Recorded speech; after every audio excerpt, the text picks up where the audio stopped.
बहुत बहुत स्वागत है आप सभी का आज की इस वीडियो में। और आज की ये जो स्पेशल वीडियो है ये एक बहुत ज्यादा इंपॉर्टेंट वीडियो होने वाली है बच्चों। क्लास 12 के इकोनॉमिक्स की आपकी जो किताब है इंडियन इकोनॉमिक डेवलपमेंट, हिंदी में कहें तो भारतीय अर्थव्यवस्था का विकास, इसके लिए ठीक है।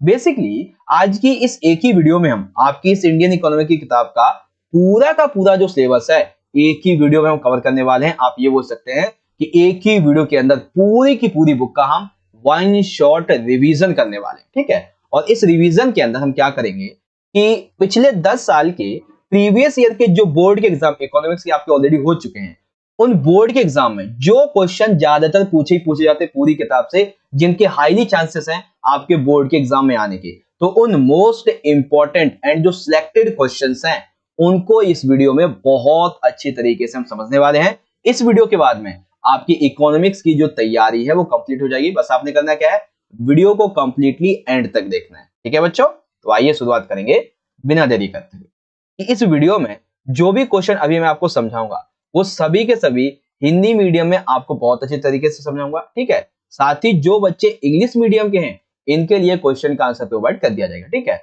और एक चीज आप सभी बच्चे मुझे कमेंट करके जरूर बताना कि अगर आपको इसका पार्ट 2 चाहिए तो पार्ट 2 अगर चाहिए तो बताना कमेंट बॉक्स में, उतनी ही जल्दी आपके लिए पार्ट 2 बना के भी अपलोड कर देंगे अगर आपको चाहिए तो, ठीक है।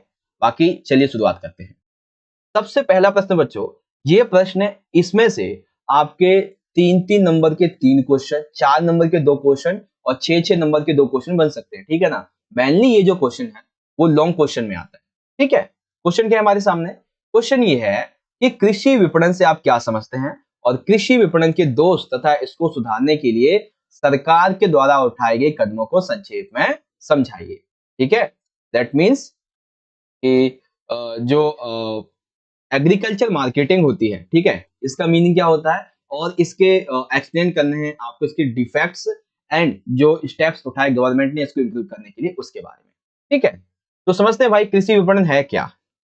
कृषि विपणन, कृषि विपणन का यहाँ पे मीनिंग बच्चों ये है कि इसमें उन सभी क्रियाओं को शामिल किया जाता है जो फसल के संग्रहण, फसल के प्रसंस्करण, फसल के वर्गीकरण, फसल की पैकेजिंग, भंडारण, परिवहन तथा बिक्री से संबंधित है। मैं सिंपल से आपको बात बताऊं कि खेत में, ठीक है, खेत से जब फसल की कटाई हो गई, ठीक है, फसल की कटाई से लेकर उस फसल का उपभोग होने तक, उपभोग यानी कि वो जब तक बाजार के माध्यम से व्यक्ति तक नहीं पहुंच जाती है, इस बीच में जितनी भी क्रियाएं होती हैं वो कृषि विपणन कहलाती हैं, जिसमें फसल को काट के संग्रह किया जाता है, ठीक है, उसको अच्छा किया जाता है, ठीक है, वर्गीकरण करके उसकी पैकेजिंग की जाती है, भंडारण किया जाता है, परिवहन करके मार्केट तक ले जाया जाता है, ठीक है, उसको सेल किया जाता है, क्रय विक्रय किया जाता है उसका, और फाइनली जो है वो कंज्यूमर तक पहुंच जाती है। तो इस पूरी प्रक्रिया को कृषि विपणन बोलते हैं, ठीक है। कंप्लीट है आपका कॉन्सेप्ट। सेकंड क्या है कि कृषि विपणन के दोष क्या है, यानी कि हमारी ये जो प्रणाली है बच्चों कृषि विपणन की, इसके दोष क्या है। दोष सबसे पहला ये है कि अपर्याप्त भंडार क्रय। जिस तरीके से तेजी से बच्चों जनसंख्या बढ़ती जा रही है, किसान जो है वो ज्यादा से ज्यादा लाभ कमाने की दृष्टि से जो कृषि है वो और तेजी से करते जा रहे हैं, तो इसकी वजह से गवर्नमेंट की तरफ से जो भंडार गृह दिए जाते हैं जहाँ पे फसलों को सुरक्षित कर सकते हैं वो कम पड़ते जा रहे हैं, ठीक है, सबसे पहला। दूसरा है परिवहन व संचार के कम साधन। देखो गवर्नमेंट ने ये तो तय कर रखा है कि हम परिवहन और संचार के साधन वो अच्छे रखेंगे ताकि लोगों को उनकी फसल का पूर्ण मूल्य मिल सके, ठीक है, और वो बाजार तक लेके भी जा सके, बट कहीं ना कहीं अब ये पूरी तरीके से हो नहीं पाया है, ठीक है। दूसरा है अनियमित मंडियों में गड़बड़ियां। तीसरा क्या है बच्चों कि जो मंडियां होती हैं उनमें वो डेली बेसिस पे नहीं लगते हैं, तो जब लगती भी हैं तो उसमें गड़बड़ी होती रहती है, घोटालाबाजी चलती रहती है, ठीक है। और चौथा है बिचौलियों की बहुलता। देखो जो किसान है वो सीधा मार्केट में जाके बड़े बड़े मार्केट में जो है जाके फसल तो बेचेगा नहीं, तो बीच में जो बिचौलिए होते हैं वो उनकी फसल की लागत का बहुत सारा पैसा अपने पास रख लेते हैं बेचने का, ठीक है, और थोड़ा होता से दे देते हैं, तो पूरा मूल्य नहीं मिल पाता है। पांचवा है फसल के उचित वर्गीकरण का अभाव, यानी कि फसल का वर्गीकरण उचित तरीके से नहीं हो पाता है, ठीक है। पर्याप्त संस्थागत वित्त का अभाव, ठीक है, साथ ही साथ पर्याप्त विपणन जो सुविधाएं हैं वो नहीं मिल पाती है, ये सारी, ठीक है। अब ये है इसके दोष। तो सरकार ने इसको अच्छा बनाने के लिए कुछ ना कुछ कदम तो उठाए होंगे, बिल्कुल उठाए हैं। सबसे पहले सरकार ने कदम उठाया बच्चों विपणन प्रणाली को सुधारने के लिए, वो ये है कि नियमित मंडियों की स्थापना कर दी, यानी कि डेली बेसिस पे अब बाजार में मंडियां बैठेंगी, मंडियां लगेंगी जहाँ पे डेली का अपना उनका एक भाव होगा हर एक फसल का, ठीक है, जैसे गेहूं, चावल, आटा, दाल जो भी है उस हिसाब से, ठीक है। विपणन सूचना का प्रसारण की फसल बेचने के संबंध में, मार्केटिंग के संबंध में जो इंफॉर्मेशन है वो यहाँ पे प्रसारित की जाएगी, ठीक है, लोगों तक पहुंचाई जाएगी, छोटे मोटे किसानों तक, हर एक तक, ठीक है। कृषि उत्पादों के संग्रहण के लिए भंडार गृह की सुविधाओं का प्रावधान, यानी कि अभी हमने क्या देखा था कि भंडार गृह अच्छे नहीं है, कम हो रहे थे, तो उनको और ज्यादा बढ़ाने के लिए उनका निर्माण करवाया जा रहा है, ये चीजें, ठीक है। यहाँ पे चौथा आ जाता है मानक बाट और नाप तौल की अनिवार्यता, यानी कि अब ऐसा नहीं होगा कि आपने बस एक बोरा भर दिया और कहा कि ये कुंटल है ले जाओ, नहीं, अब एक एक ग्राम को तौल कर दिया जाएगा, ठीक है, जिससे कि बिचौलिए जो है इनका जो बीच में ये पैसा खा लेते थे ना वो नहीं खा पाएंगे, ठीक है। पांचवा क्या है, रियायती यातायात की व्यवस्था, यानी कि मार्केट तक पहुंचाने के लिए जो सब्जी वगैरह होती है या फिर आपकी जो फसल होती है उसके लिए खुद गवर्नमेंट आपको जो है ट्रांसपोर्टेशन प्रोवाइड करवाएगी, ठीक है। न्यूनतम समर्थन कीमत, यानी कि कभी कभार ऐसा होता है कि हम फसल करते हैं, हमें पैसा अच्छा नहीं मिलता उसका, तो एक गवर्नमेंट जो है उसने एक फसल के लिए इतना न्यूनतम कीमत बता दिया है कि आपको जो है हम आपकी फसल की कीमत के हिसाब से 100 रुपए के हिसाब से आपके जो 1 क्विंटल या फिर 100 kg जो आलू हम खरीद लेंगे, ठीक है ना। एक न्यूनतम समर्थन कीमत बता दी है कि फसल की वो निर्धारित सीमा जो गवर्नमेंट ने किसानों से कही है कि अगर आपकी फसल नहीं बिकेगी तो हम बर्बाद नहीं होने देंगे, हम खरीद लेंगे, ये चीज होती है, ठीक है। अब भंडार क्षमता को बढ़ाने के लिए भारतीय खाद्य निगम और केंद्रीय जो गोदाम है, यानी कि एक तो स्टेट लेवल पे और एक सेंट्रल लेवल पे इंडियन जो खाद्य निगम और गोदाम वगैरह है, इनकी स्थापना की जा रही है, ठीक है बच्चों। बिल्कुल बेसिक सा कॉन्सेप्ट है कृषि विपणन और कृषि विपणन के दोष और इसको सुधारने के उपाय के कदम के बाद, ठीक है। समझ में आया बढ़िया तरीके से? बोलो हाँ समझ में आया। तो 6 नंबर का क्वेश्चन है आपका ये। अब इसको इंग्लिश में देखेंगे तो इंग्लिश में क्या था हमारा कि एग्रीकल्चर मार्केटिंग क्या होती है। तो एग्रीकल्चर मार्केटिंग में वो सभी एक्टिविटीज इसमें इंक्लूड की जाती हैं जो फसल की कटाई से लेकर फसल के कंज्यूमर तक पहुंचने तक होती है, ठीक है। अब इसके डिफेक्ट्स क्या है एग्रीकल्चर मार्केटिंग के? तो बहुत सारे डिफेक्ट होते हैं। इंडिकेट वेयर हाउस है, less means of transport and communication है, ठीक है। डिस्टर्बेंस इन इरेगुलर मार्केटर्स है, ये बहुत सारी यहाँ पर जाती है, ठीक है। Steps taken by the government to improve the marketing system, तो बहुत सारे स्टेप्स यहाँ पे लिए गए, ठीक है। रेगुलर मंडीज की स्थापना की गई है, ठीक है। और बहुत सारे पॉइंट है, आप यहाँ पे इंग्लिश में देख लो, बाकी हिंदी में तो आपको समझाई दिया, ठीक है। अगला क्वेश्चन देखते हैं। अगला क्वेश्चन बहुत ही अच्छा सा है बच्चों। इसमें से भी आपके 3-3 नंबर के 3 क्वेश्चन बन जाएंगे, 4 नंबर के भी 2 क्वेश्चन बन जाएंगे, 6 नंबर के भी 2 क्वेश्चन बन जाएंगे। क्या क्या क्वेश्चन है बच्चों? एक ही साथ आपके यहाँ पे 4 क्वेश्चन। पहला है हमें समझाना है हरित क्रांति किसे कहते हैं। दूसरा हमें समझाना है हरित क्रांति की विशेषताएं क्या है। तीसरा हमें समझाना है हरित क्रांति के प्रभाव, और चौथा जो हमें ये समझाना है हरित क्रांति की सीमाएं क्या है, ठीक है। तो क्या परिभाषा, विशेषताएं, प्रभाव और इसकी सीमाएं, सारे के सारे क्वेश्चन एक ही बार में समझ जाएंगे, ठीक है। हरित क्रांति क्या है, पहले मीनिंग समझते हैं। हरित क्रांति क्या होती है बच्चों? हरित क्रांति से तात्पर्य 1960 के दशक के मध्य में कृषि उत्पादन में उस तीव्र वृद्धि से है जो ऊंची उपज वाले बीजों जैसे HYVS, इन्हें हम ऊंची उपज वाले बीज बोलते हैं, ठीक है, एवं रासायनिक खादों व नई तकनीकों के प्रयोग के फलस्वरूप हुआ था। देखो आप सभी को पता है कि 1960 के दशक में भारत में काल पड़ गया था, तो उस मामले में कृषि के तीव्र विकास के लिए, तीव्र उत्पादन के लिए हमें चाहिए थी टेक्नोलॉजी, ठीक है। इवन ऐसे बीज जो ऊंची उपज दे सके, ज्यादा से ज्यादा कम बीज हो लेकिन उपज ऊंची दें, ठीक है। ऐसे रासायनिक खाद मिले, ऐसी तकनीक मिले जिससे कृषि को और बढ़ाया जा सके, ठीक है ना।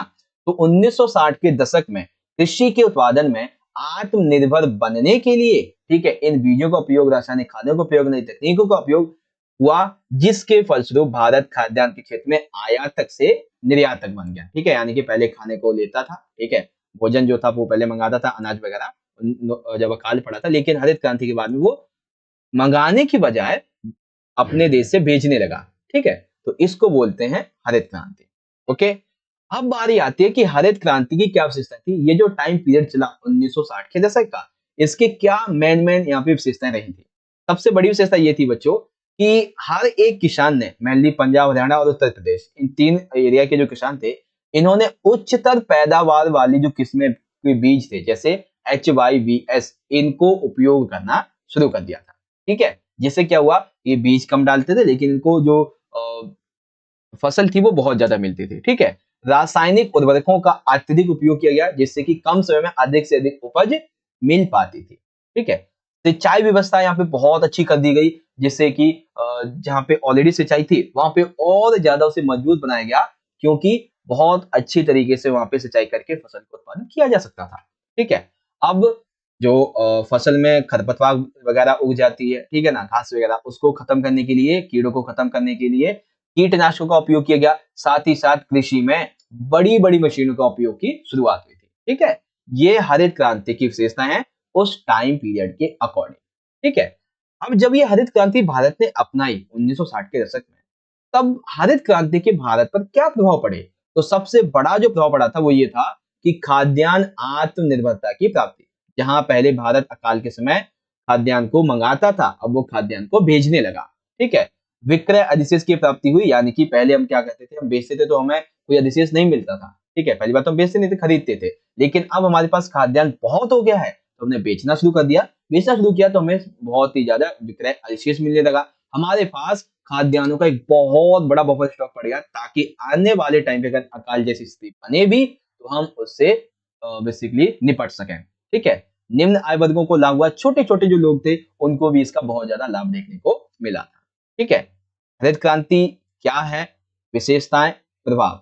अब बारी आती है कि हरित क्रांति की सीमाएं क्या थी या फिर इसके नेगेटिव पॉइंट्स एक दो इसमें आ जाएंगे और इसकी एक दो विशेषताएं। जैसे सीमा सबसे नंबर 1 वो ये थी कि इस समय खाद्य फसलों तक सीमित, विशेषकर गेहूं, मक्का और धान। यानी कि हरित क्रांति की सबसे पहली सीमा क्या है बच्चों? सबसे पहली सीमा ये है कि इस समय केवल और केवल उन फसलों को उगाया जाता था जो खाने योग्य होती थी। जैसे कि गेहूं खाने के लिए योग्य होती थी, मक्का और धान इनको ज्यादा उगाया जाता था।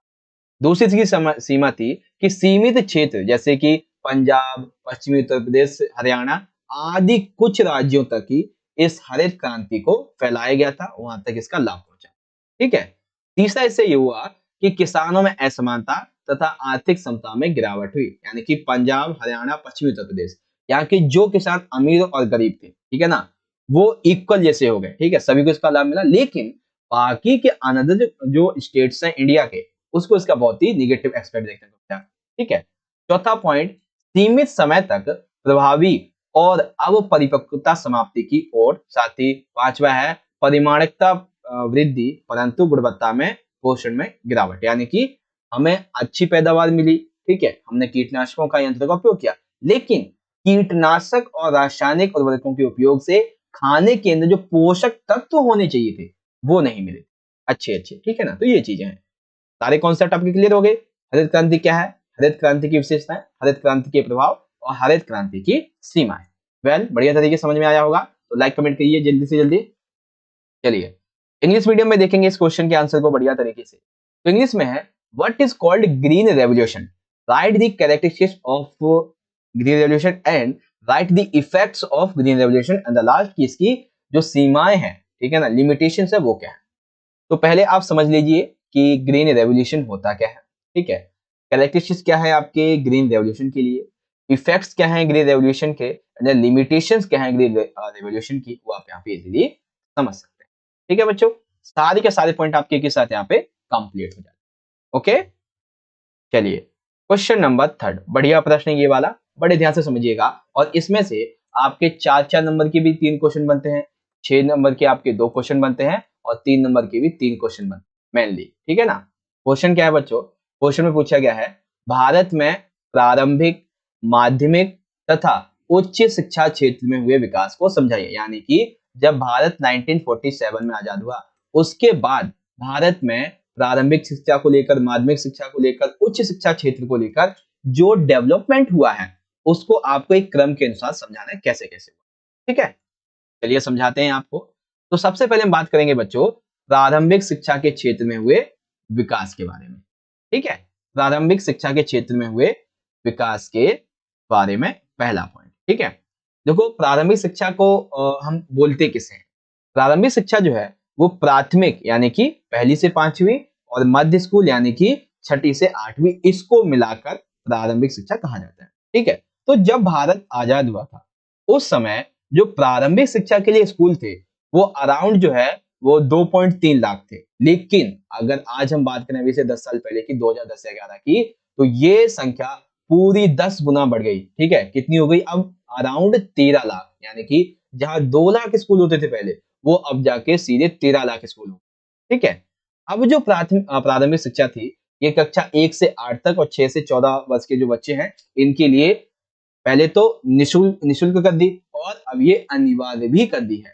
ठीक है, उसके बाद इस संबंध में प्रारंभिक शिक्षा के क्षेत्र में कई ऐसे जो योजना है वो यहाँ पे लागू की गई। जैसे कि सबसे पहली जो थी, इन बच्चों के लिए मिड डे मील योजना लागू की, क्योंकि छोटे बच्चे होते हैं तो उनको एक ही ये भी रहता है कि स्कूल में जाएंगे तो छोला पूड़ी मिलेगा। ठीक है, हम भी जब स्कूल में पढ़ते थे, छठी सातवीं आठवीं में, तो हम भी बस इसीलिए स्कूल जाते थे, पता तो था ही नहीं इतना ठीक है कि कैसे क्या क्या करना चाहिए, क्या नहीं करना चाहिए। ठीक है, तो हम भी बस जाते थे, छोला पूड़ी खाते थे, थोड़े मजे लिए चले आए। लेकिन जैसे जैसे बड़े होते जाते हैं तो वो सारी चीजें आपके अंदर डेवलप होती जाती है। ठीक है, तो ये 6 से 14 वर्ष के जो बच्चे हैं, इनके लिए मेनली बात यही होती है।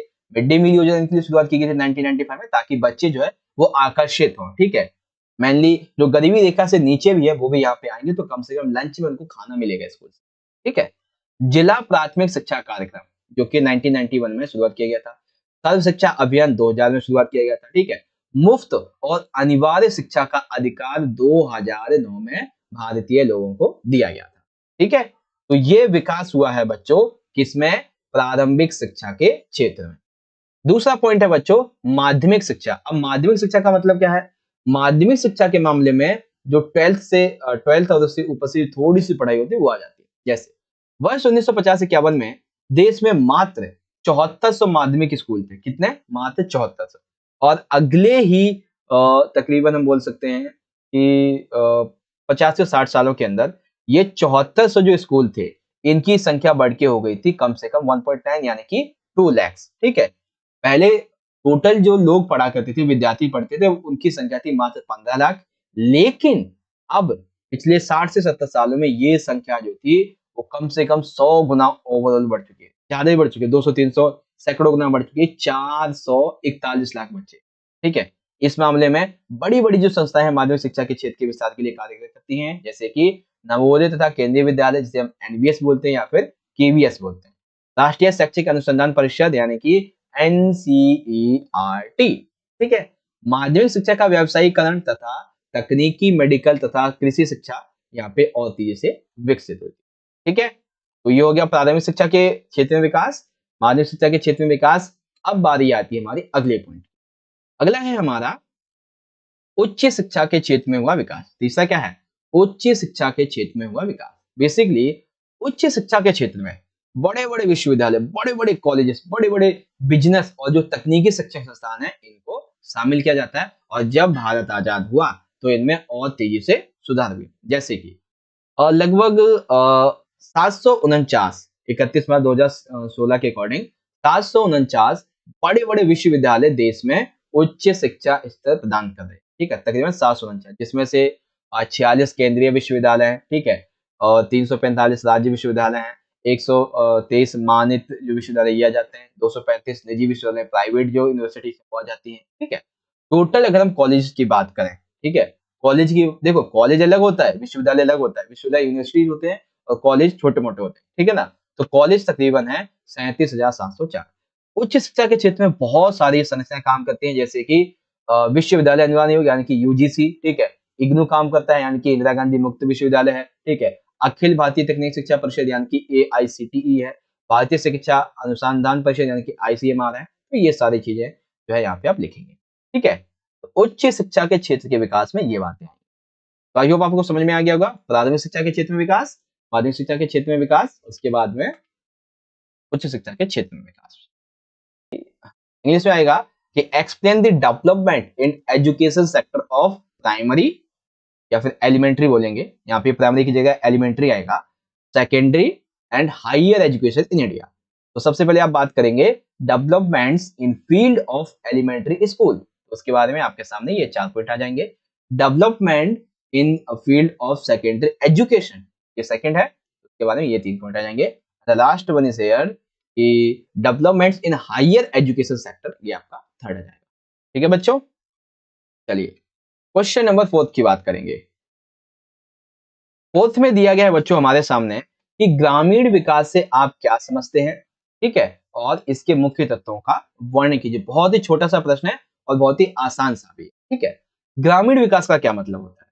ग्रामीण विकास से हमारा मतलब यह है बच्चों, ये एक ऐसी क्रमबद्ध योजना होती है जिसके द्वारा ग्रामीण क्षेत्रों के लोगों के जीवन स्तर में, उनके आर्थिक स्तर में, सामाजिक कल्याण में वृद्धि की जा सकती है। यानी कि ग्रामीण विकास क्या हो गया कि गांव के लोगों के विकास के लिए, जिसमें उनके जीवन स्तर के विकास के लिए, ठीक है, आर्थिक विकास के लिए, सोशल विकास के लिए, कल्याण के विकास के लिए, कल्याण में वृद्धि करने के लिए एक क्रमबद्ध योजना, स्टेप बाय स्टेप जो एक प्लानिंग की जाती है, उसको ग्रामीण विकास बोला जाता है, ठीक है। अब ग्रामीण विकास के बहुत से तत्व हैं कि आप किसी भी गांव को कैसे विकसित कर सकते हैं। तो सबसे पहला जो पॉइंट है बच्चों वो है कि भूमि की प्रति इकाई कृषि उत्पादकता को बढ़ाना। यानी कि देखो, भूमि तो सभी किसानों के पास में होती है, लेकिन हर एक किसान के लिए उसकी भूमि पर अधिक से अधिक उत्पादन कैसे बढ़ाया जाए, उसको गवर्नमेंट के द्वारा जो है यहाँ पे प्रोत्साहन दिया जाना चाहिए, ठीक है। दूसरा कि गांवों में जो कृषि विपणन प्रणाली होती है इसको सुधारा जाए, क्योंकि बीच में जो बिचौलिए होते हैं वो इनकी फसल का बहुत सारा पैसा अपने पास रख लेते हैं, इसीलिए उनके द्वारा उत्पादित किए गए फसल का उचित मूल्य उन्हें प्राप्त हो सके, जिससे वो अपना विकास कर सके। इसलिए कृषि विपणन प्रणाली को सुधारना चाहिए, ठीक। तीसरा क्या है कि ज्यादा मूल्य वाली फसलों के उत्पादन को बढ़ावा देना चाहिए। गांव के वे लोग या फिर ऐसा गांव जहाँ पे विकास अभी ज्यादा नहीं हुआ है, ठीक है, टेक्नोलॉजी ज्यादा नहीं पहुंची है, तो वहाँ पे क्या करना चाहिए, जो गवर्नमेंट है उसे टेक्नोलॉजी बहुत ज्यादा पहुंचानी चाहिए, ठीक है। वहाँ के लोग जो है उधार लेकर जो है अपना काम कर सकें, कृषि को और बढ़ावा दे सकें, ताकि वो विकसित कर सकें। तो ऐसी सुविधाएं उपलब्ध करानी चाहिए। इवन फसलों के उत्पाद को बढ़ाने के लिए सिंचाई व्यवस्था, ठीक है, अच्छे उत्पादन वाले बीज, इवन उर्वरक, कीटनाशक, इनके लिए अन्य जो संस्थान है वो स्थापित किए जाने चाहिए, ठीक है। इवन उत्पादन की गतिविधियां जब हो रही हैं, जैसे आपने फसल बो दी है, ठीक है, तो फसल की कटाई के बीच में आपको एक आधा दिन कभी निराई करनी होती है, गुड़ाई करनी होती है, या फिर कभी सिंचाई करनी होती है, तो एक दो दिन लगते हैं। तो इस बीच में जब आप खाली रहते हैं, तो ऐसे टाइम पे रोजगार के कुछ जो अवसर है वो उपलब्ध होने चाहिए, जिसके लिए गवर्नमेंट क्या कर सकती है कि छोटे छोटे जो उद्योग है वो गांव में लगा सकती है, ठीक है। ग्रामीण क्षेत्रों में कृषि और गैर कृषि रोजगारों रोजगारों द्वारा निर्धनता को समाप्त करना, जैविक कृषि को बढ़ावा देना, ये बहुत इंपॉर्टेंट है। जैविक कृषि को बढ़ावा देना, अगली वीडियो में मैं आपको बताऊंगा जैविक कृषि क्या होती है, ठीक है, जैविक कृषि की विशेषताएं क्या होती हैं और जैविक कृषि के क्या दोष होते हैं, ठीक है। मैं आपके लिए डेफिनेटली पार्ट 2 की वीडियो भी लाऊंगा, डेफिनेटली पार्ट 2 की वीडियो लाऊंगा, टेंशन मत लो, ठीक है। डेफिनेटली आपकी पार्ट 2 की वीडियो आएगी जिसमें जैविक कृषि भी आपको समझेगा और भी इंपॉर्टेंट क्वेश्चन, ठीक है।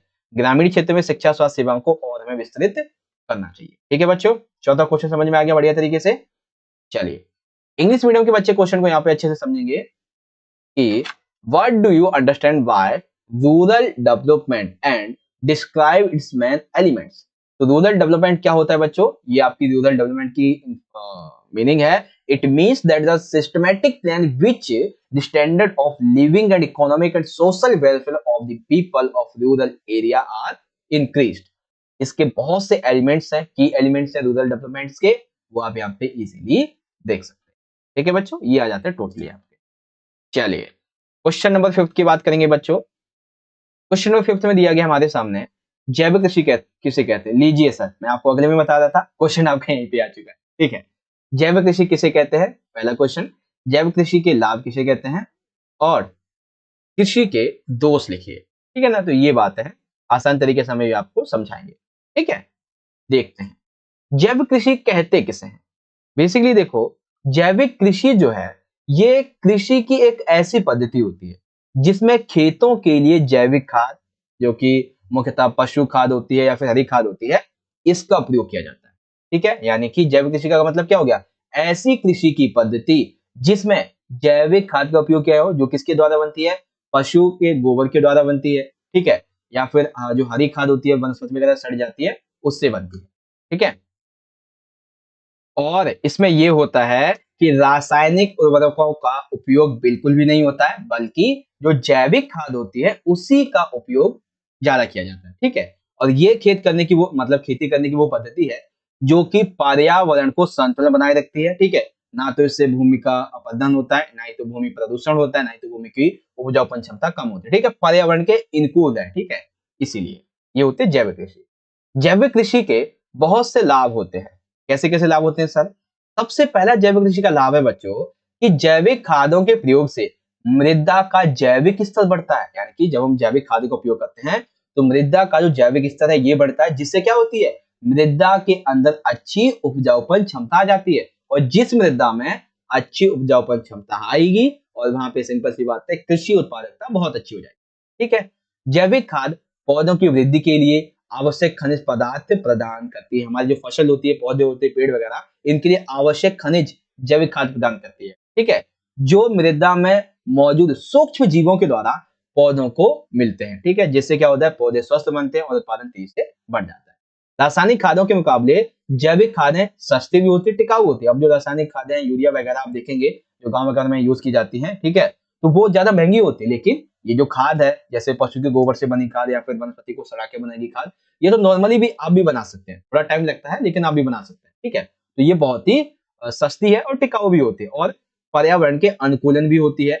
इससे उत्पादन भी बढ़ता है। साथ ही इससे उस फसल में जो भी हम फसल करेंगे उसमें पौष्टिक और स्वास्थ्यवर्धक आहार हमको मिलेगा। यानी कि पौष्टिक जो उसके अंदर चीजें होनी चाहिए, पोषण होना चाहिए, वो भी मिलेगा हमें। ठीक है। जैविक खाद पर्यावरणीय मित्र होते हैं, इनमें रासायनिक प्रदूषण बिल्कुल नहीं होता है। जैविक खेती श्रम प्रधान तकनीकी पर आधारित होती है। यानी कि ये पूंजी प्रधान नहीं है, जिसमें पूंजी लगती है उसे पूंजी प्रधान बोलते हैं। लेकिन जैविक कृषि श्रम प्रधान तकनीक पर आधारित है, इसमें श्रम लगता है बेसिकली। ठीक है। पूंजी ज्यादा नहीं लगती। ठीक है। अब हमने इतनी सारी इसकी विशेषताएं देख ली हैं, तो कहीं ना कहीं इसके दोस्त तो होंगे ही। जिस तरीके से एक सिक्के के दो पहलू होते हैं, उसी तरीके से जैविक कृषि के दोस्त भी हैं। दोस्त क्या हैं कि इसकी जो प्रारंभिक लागत होती है बहुत ज्यादा ऊंची होती है। यानी कि अगर आपको पशु के गोबर से खाद बनानी है, ठीक है, उसको सड़ाकर या फिर हरी खाद बनानी है वनस्पति को सड़ाकर, तो ऐसे में आपकी जो लागत है शुरुआत में तो ऊंची रहेगी। और इसमें डर ये रहता है कि इसमें हम केमिकल का यूज तो करते नहीं है, तो इसलिए जो उत्पादन होता है इसके द्वारा किया गया वो जल्दी खराब भी हो सकता है। ठीक है। ये चीज है। ठीक है। लेकिन उत्पादन खराब होगा तो वो भी तो जो है जैविक कृषि में वो जो खाद होती है वो भी तो बन जाएगा ना। तो फायदे भी नुकसान में सब कुछ है। ठीक है। जैविक कृषि, जैविक कृषि के लाभ और जैविक कृषि के दोष, आई होप बढ़िया तरीके से आपको समझ में आ गए। ठीक है। इस क्वेश्चन को इंग्लिश में देखते हैं। तो इंग्लिश में दिया गया बच्चों हमारे सामने कि right the advantages and disadvantages of what which is called organic farming. Simple से आपको क्या बताना है, ऑर्गेनिक फार्मिंग क्या होती है बच्चों, ऑर्गेनिक फार्मिंग के बेनिफिट्स क्या होते हैं और ऑर्गेनिक फार्मिंग के डिसएडवांटेजेस क्या होते हैं इसके बारे में। ठीक है। सब कुछ आपको एकदम क्लियरली शो हो रहा होगा, आप अच्छे तरीके से इसे पढ़ सकते हैं। ठीक है।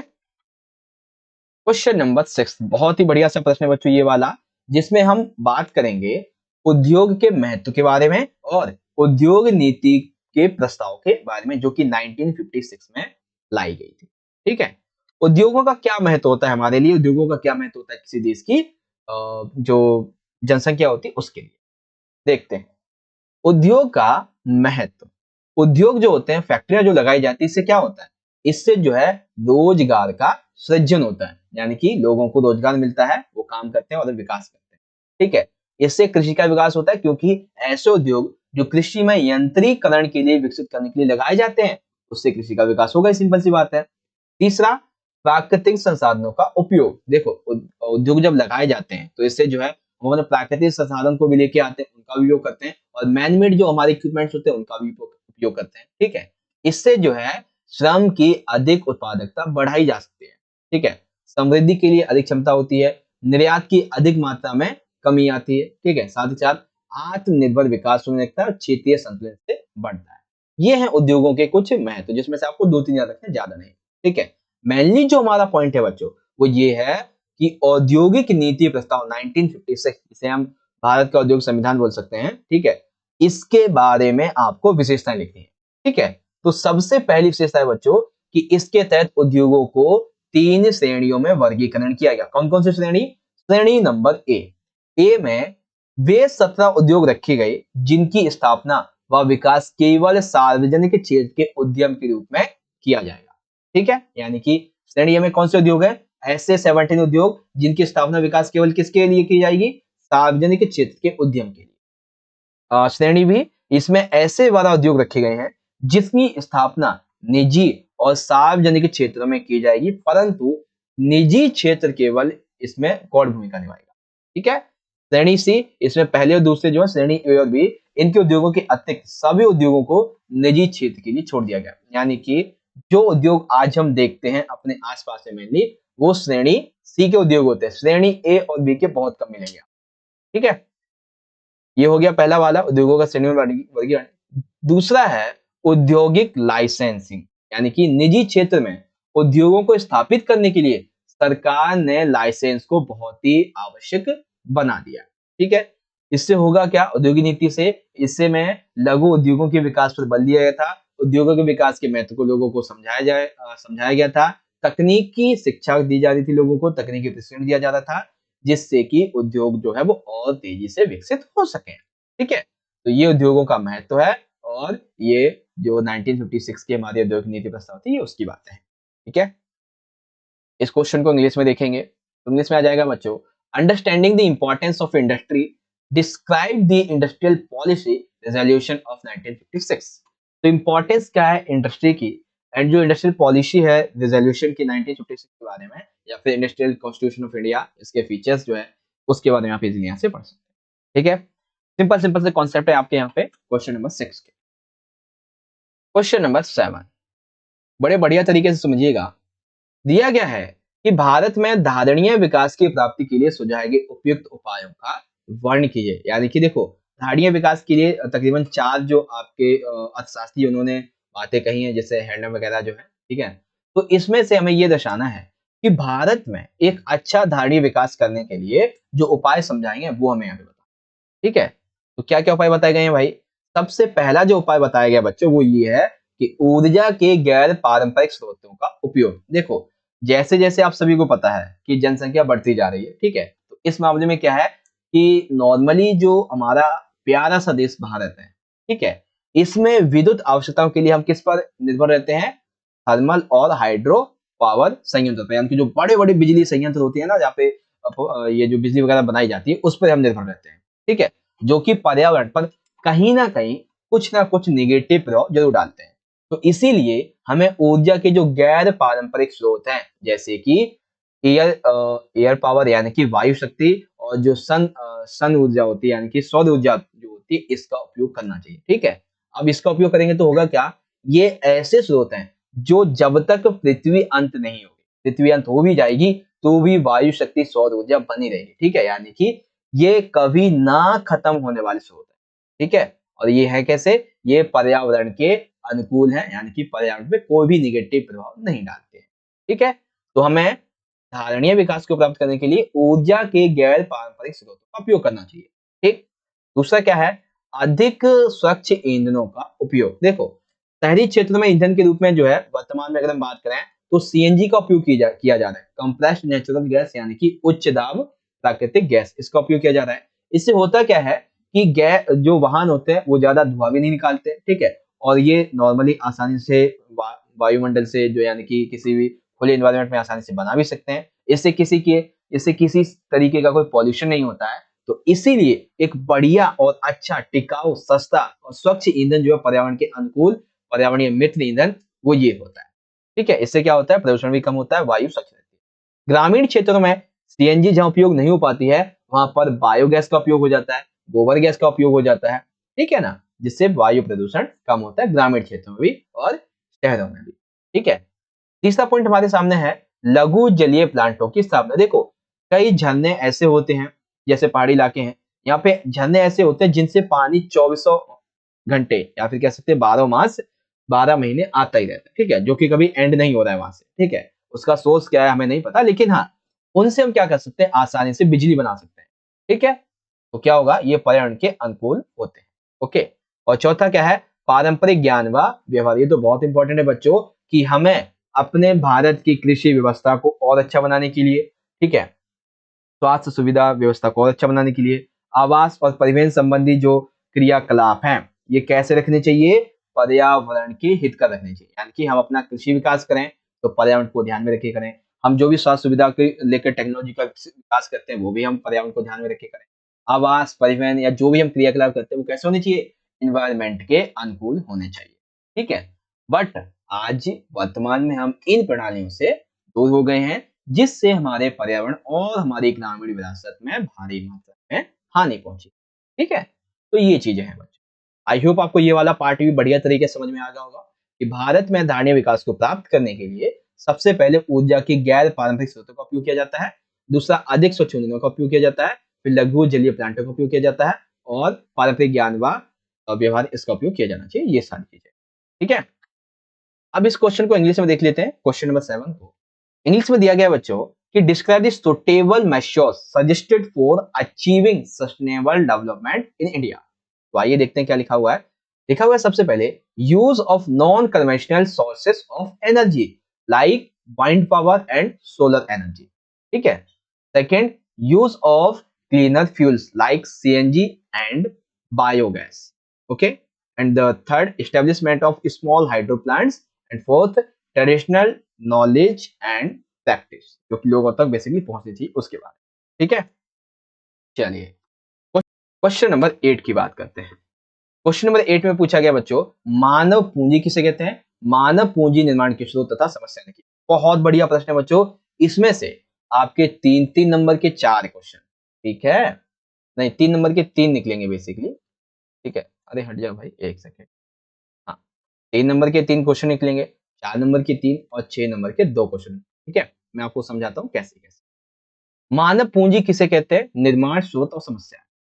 पहले हम ये समझेंगे बच्चों कि आखिर मानव पूंजी का मीनिंग क्या होता है।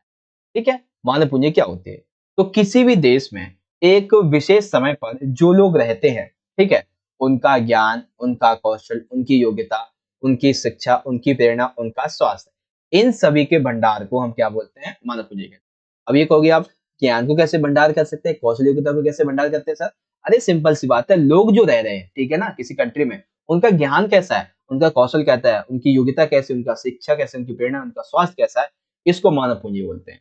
ठीक है, मानव पूंजी निर्माण का मतलब ये होता है कि वह प्रक्रिया जिसके द्वारा दीर्घ काल में एक देश के लोगों की योग्यता, उस देश के लोगों का कौशल, उस देश के लोगों की शिक्षा, अनुभव में वृद्धि करना मानव पूंजी निर्माण कहलाता है। इसमें आप मानव पूंजी का मतलब ये मत समझ लेना पैसों का निर्माण नहीं, इसमें व्यक्ति के अंदर योग्यता, कौशल, शिक्षा, अनुभव, स्वास्थ्य, प्रेरणा, इसकी बात हो रही है।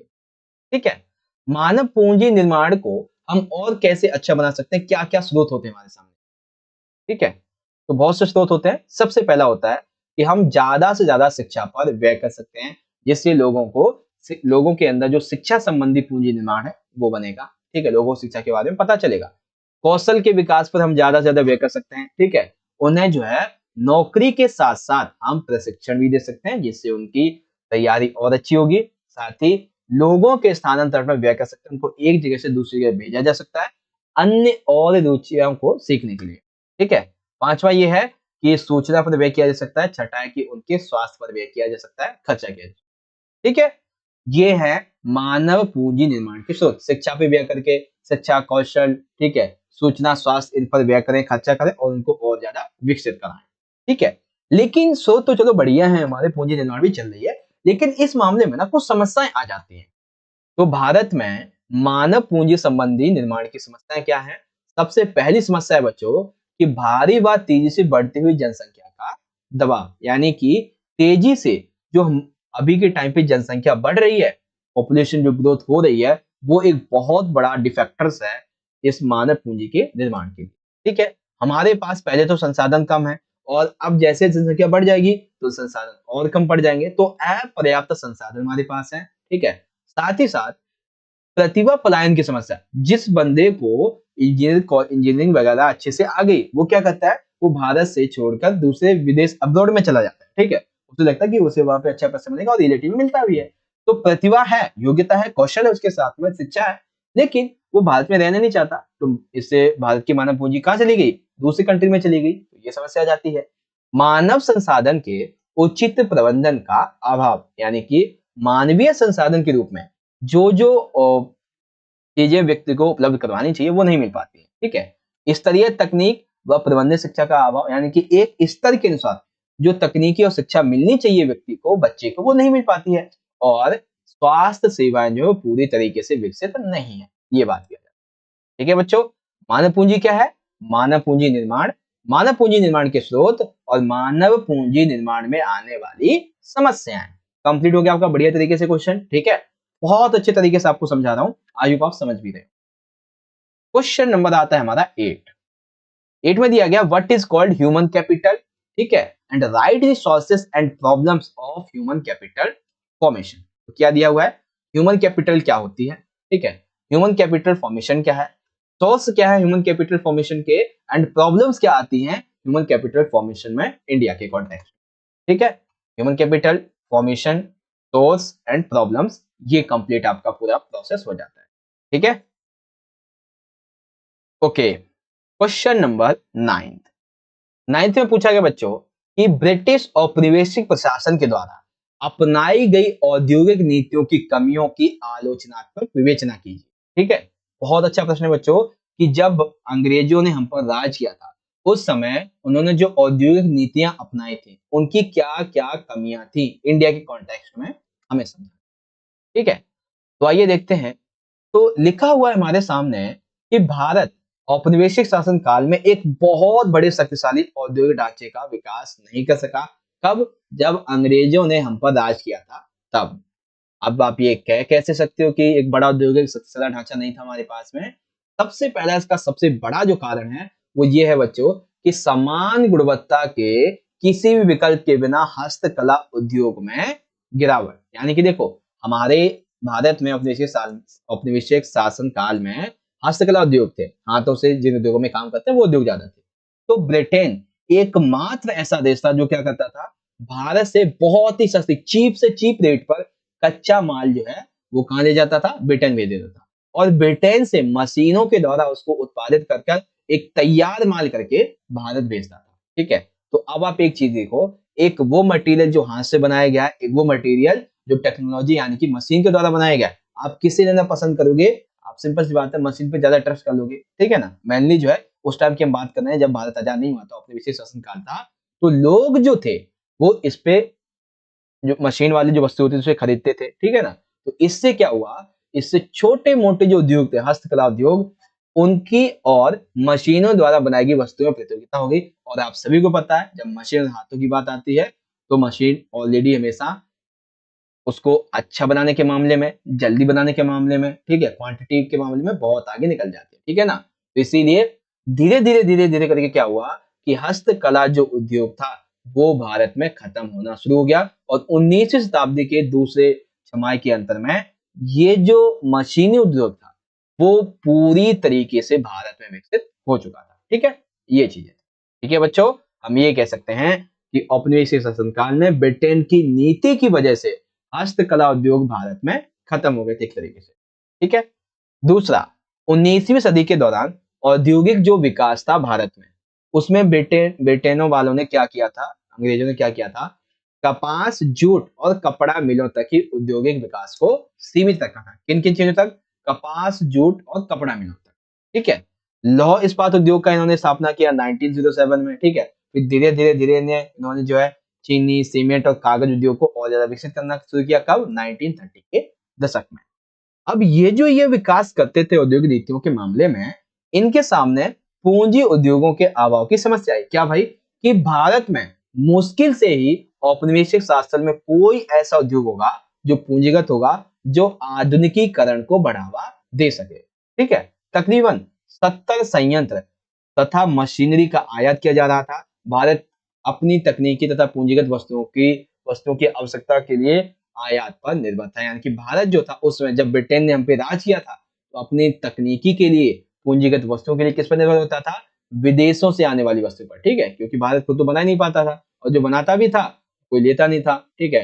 मशीनें आ गई थी, हस्तकला जो खत्म हो गए थे, ये चीजें, ठीक है। तो ब्रिटिश औपनिवेशिक प्रशासन के द्वारा अपनाई गई औद्योगिक नीतियों की कमियों की आलोचनात्मक विवेचना इस तरीके से, ठीक है।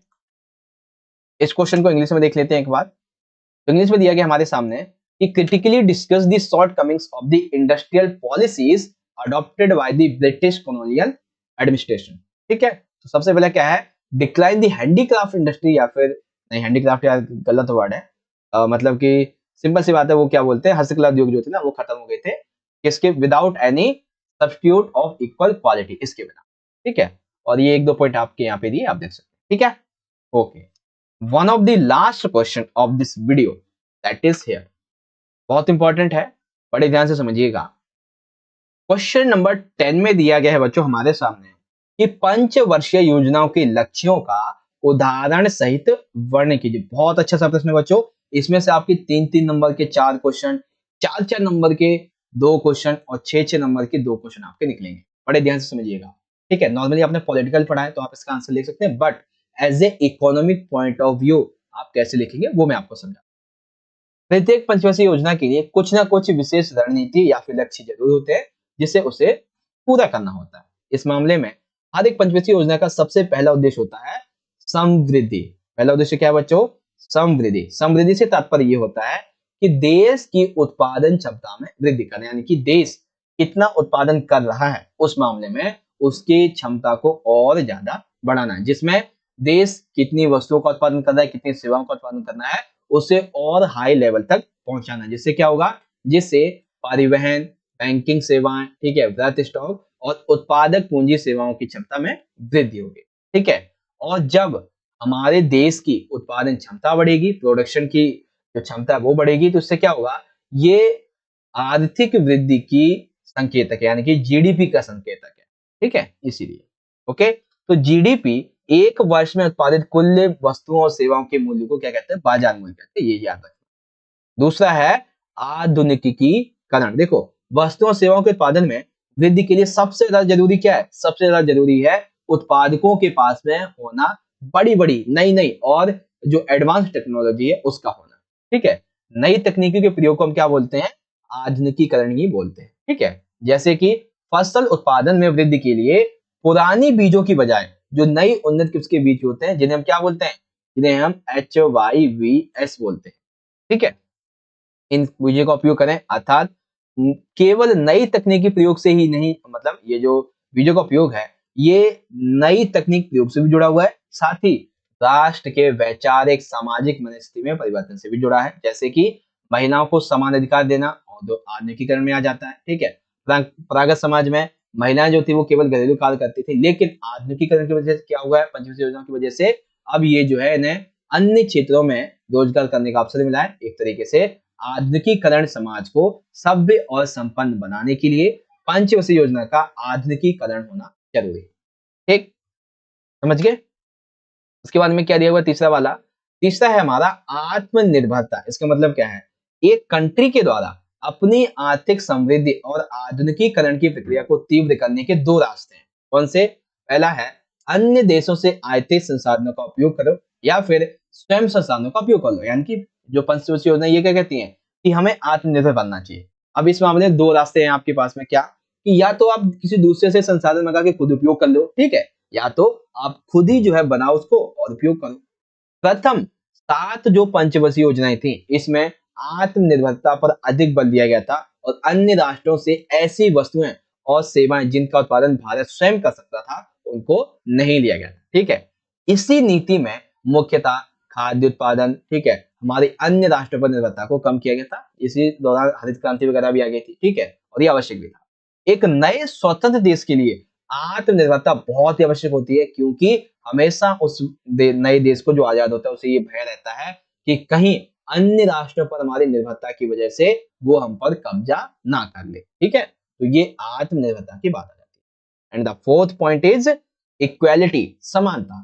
समानता के अभाव में अगर हम आत्मनिर्भरता, समृद्धि और आधुनिकीकरण इसकी बात करें तो इसका कोई मतलब नहीं बनता जब तक कि सभी समान ना हो। ठीक है, इसीलिए समृद्धि, आत्मनिर्भरता और आधुनिकीकरण में भागीदारी के लिए ये आवश्यक है कि प्रत्येक व्यक्ति को उसकी प्राथमिकता, जैसे कि उसके लिए भोजन, उसके लिए आवास, कपड़ा, स्वास्थ्य, शिक्षा की सुविधा, ये सभी प्राप्त हो, जिससे कि आर्थिक संपन्नता और संपत्ति के वितरण में असमानता में कमी आए। ठीक है, ये हैं आपके सारे के सारे पॉइंट। समझ में आ गया आप सभी को पंचवर्षीय योजना के लक्ष्य और इनका उदाहरण। ठीक है, पहला क्या है? समृद्धि, उत्पादन क्षमता वृद्धि, आधुनिकीकरण, ज्यादा से नई तकनीकी उत्पादन का बढ़ाना। ठीक है, फिर आत्मनिर्भरता, ये तीसरा है, और चौथा हमारा समानता जाति। ठीक है, अब जो हमारा क्वेश्चन है वो है, एक सेकेंड, इंग्लिश में दिखाना था ना, हाँ। क्वेश्चन नंबर 10 को इंग्लिश में देखेंगे। Describe the objects of 5 year plan with help of example. तो पहला क्या है? ग्रोथ करना। ठीक है। सेकंड है मॉडर्नाइजेशन, पहला है ग्रोथ, उसके बाद में आप ये पूरा का पूरा पहला पढ़ लेंगे, ठीक है। फिर मॉडर्नाइजेशन है, उसके बाद में आप ये पढ़ लेंगे, ठीक है। फिर थर्ड दिया हुआ है हमारे सामने कि सेल्फ रिलायंस, ठीक है, आत्मनिर्भरता ये आ जाता है। And the fourth is equality यानी कि समानता, ये आ जाता है, ये आप पढ़ लेंगे, ठीक है बच्चों।